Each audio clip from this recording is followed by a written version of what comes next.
Hello नमस्कार साथियों, स्वागत है आप सभी का इतिहास एकेडमी में। और दोस्तों, बहुत दिनों बाद आज मैं लेकर आया हूं एक और इतिहास की जड़ी बूटी वाली क्लास। जी हां दोस्तों, टॉपिक जैसा आपने थंबनेल में देख ही लिया होगा दोस्तों। हमारी आज की जो क्लास है, इसके अंदर हम किसके बारे में जानेंगे दोस्तों?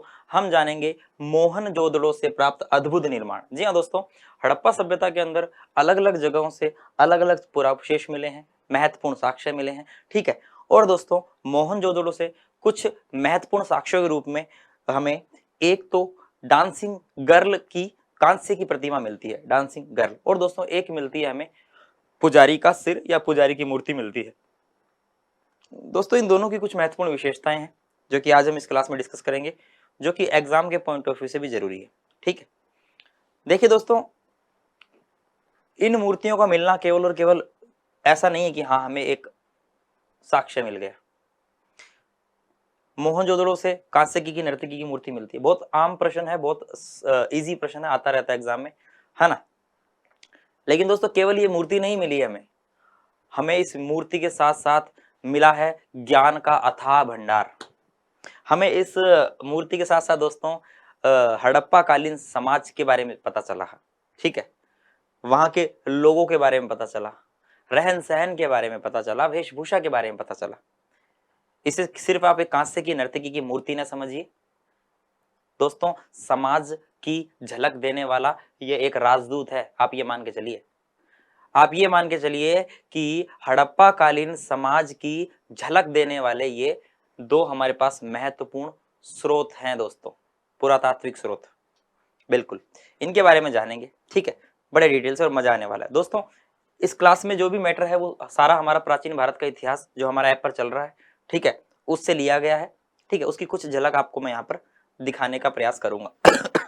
चलिए देखिए दोस्तों, कांस्य की नर्तकी की मूर्ति, इसको हम डांसिंग गर्ल भी कह देते हैं। साइड में इसकी फोटो लगी है दोस्तों।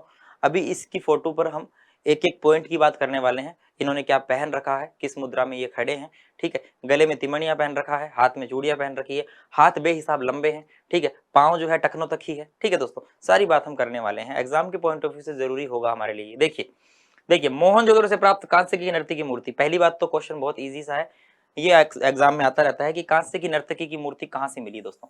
देखिए, पहले तो दोस्तों यह कांस्य की मूर्ति है, तो हम कह सकते हैं, हम ये मानते हैं कि हड़प्पा कालीन सभ्यता जो है वह कांस्य युगीन सभ्यता है। लेकिन दोस्तों, आपको ये बात हमेशा याद रखनी है और दिमाग में बिठा लेनी है कि हड़प्पा से कोई बहुत ज्यादा कांसा नहीं मिला है। हम कांस्य युगीन कह रहे हैं, इट मीन्स ये नहीं है कि कांसा बहुत ज्यादा मिला है, बस कांसा मिला है, एक नई धातु मिली है, एक मिश्रित धातु मिली है। इस वजह से हम कह देते हैं कि भाई कांस्य युगीन सभ्यता है। कांसा जो कि तांबे और टिन के मिश्रण से बनती है। इट मीन्स दोस्तों, हड़प्पा वासियों को धातुओं का मिश्रण करना आता था, वे धातुओं का मिश्रण बखूबी जानते थे। फिर भी दोस्तों, इतना ज्यादा उनके द्वारा जो है ये यूज नहीं किया गया कांसा में। पाषाण जो है वही ज्यादा यूज किया गया। ज्यादातर जो औजार मिले हैं वह पाषाण उपकरण ही ज्यादा मिलते हैं। ठीक है दोस्तों, चलिए, ये जो डांसिंग गर्ल है दोस्तों लगभग 4 इंच लंबी है दोस्तों। ठीक है, इसकी हाइट, इसकी मूर्ति की जो हाइट है वह 4 इंच लंबी है। वह इसमें आभूषण पहने हुए नग्न महिला को दिखाया गया है दोस्तों। देखिए, लाइन टू लाइन पढ़ेंगे और दोस्तों एक्सप्लेन करेंगे। देखिए यहाँ पर आपको दिख रहा है, ये आभूषण पहने हुए एक नग्न महिला आपके सामने दिखाई गई है। कांस्य नर्तकी की मूर्ति है ये। ठीक है, इसका बायां हाथ कलाई से लेकर कंधे तक चूड़ियों से भरा हुआ है। तो देखिए दोस्तों, यहाँ पर देखिए दोस्तों, ये जो इसका हाथ है पूरा चूड़ियों से भरा हुआ है। देखिए, बॉक्सिंग ग्लव्स, ऐसा लग रहा है भाई एक हाथ में कोई बॉक्सिंग ग्लव्स पहन रखा है ना। चलिए आगे देखते हैं। इसका बायां हाथ कलाई से लेकर कंधे तक चूड़ियों से भरा हुआ है, देख लिया हमने।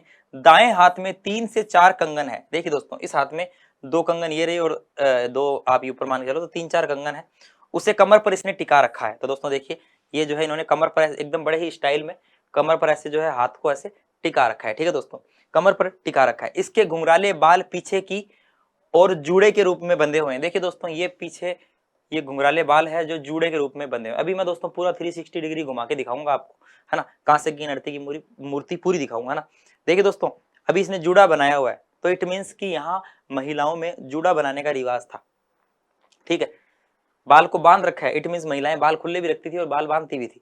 देखिए कैसे महिलाओं के रहन सहन पर प्रकाश डाल रही है ये मूर्ति। ठीक है, इसके अलावा देखिए, जूड़े से बंधे हुए हैं। इसके गले में छोटा सा त्रिफलिया हार और कमर में मेखला है। तो देखिए दोस्तों, यहां पर आपको इसके गले में छोटा सा जो है ये त्रिफलिया हार दिखेगा। ठीक है, ये देखिए तिमणिया भी बोल देते एक प्रकार, त्रिफलीय हार दिखाई दे रहा है, ठीक है। तथा यह तथा यह प्रतिमा त्रिभंग मुद्रा में खड़ी है। ये जो मुद्रा है इसको त्रिभंग मुद्रा बोलते हैं। यह एक तरह से भाव शून्य प्रतिमा है। देखिए दोस्तों, चेहरे पर कोई भाव नजर ही नहीं आ रहे हैं ना, भाव शून्य प्रतिमा है ये एक प्रकार से। कैसी है? भाव शून्य प्रतिमा है। इस कांस्य के नर्तकी को प्रोटो ऑस्ट्रेलाइड काकेशियन प्रजाति का माना जाता है।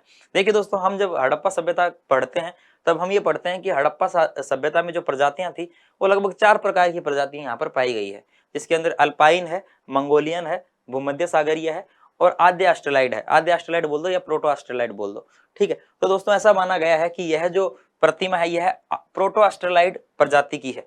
इसके जो नाक नक्शे बनाए गए हैं वह प्रोटो ऑस्ट्रेलाइड की तरह है, ठीक है, जो सिंधु क्षेत्र में आने वाली प्रथम प्रजाति थी। 1926 ईस्वी में अर्नेस्ट मेके को यह मूर्ति प्राप्त हुई थी। यह टखनों के नीचे खंडित है। देख सकते हैं दोस्तों, ये यहाँ तक ही है, इसके नीचे कुछ पाँव वगैरह नहीं है। देखिए टखनों के नीचे ये खंडित है। ये इसके पीछे का सीन है। देखिए दोस्तों, बालों को कितना अच्छे तरीके से जो है बालों को यहाँ पर घुमाया गया है, ठीक है। ये देखिए यहाँ पर जो है बाल बांध रखे हैं इन्होंने, देख रहे हैं आप, ठीक है दोस्तों। तो ये पीछे की इसकी प्रतिमा है। चलिए आगे देखेंगे। तो ये अर्नेस्ट मेके को मूर्ति प्राप्त हुई थी, टखनों के नीचे खंडित है यह।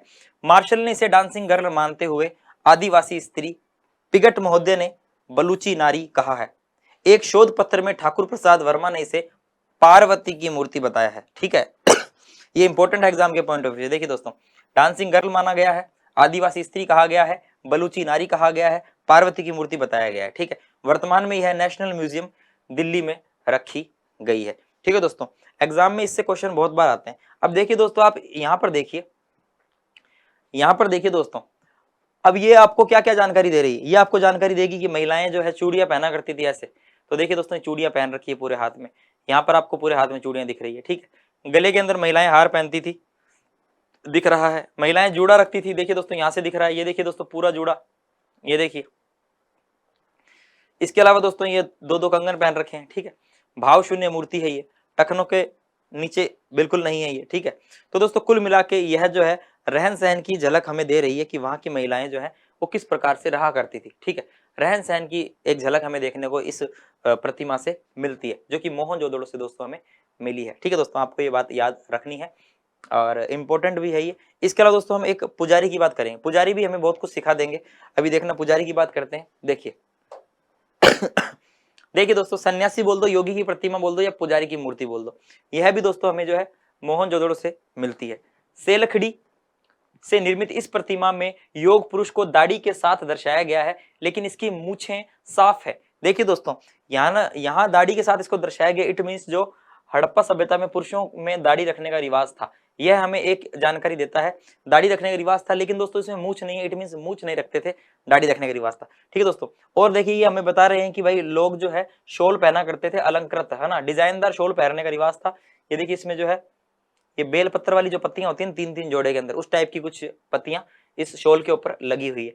इसका मतलब दोस्तों, इसके अलावा दोस्तों सर पर इन्होंने कोई ताबीज सा पहन रखा है, इट मीन्स लोग जो है वह जादू टूने टोटके में विश्वास करते थे, इस प्रकार का ताबीज इन्होंने जो है सर पर लगाया हुआ है। तो एक प्रकार से योगी की जो मूर्ति है वह भी हमें बहुत सारी जानकारी हमें दे रही है। तो सेलखड़ी से निर्मित इस प्रतिमा में योग पुरुष को दाढ़ी के साथ दिखाया हुआ है दोस्तों, इट मीन्स लोगों में, लड़कों में दाढ़ी रखने का रिवाज था। इसकी मूछें साफ है। यह तिपटिया छाप युक्त शॉल ओढ़े हुए है, तिपटिया शाल, देखिए दोस्तों 3 पट्टियां हैं इसमें ना।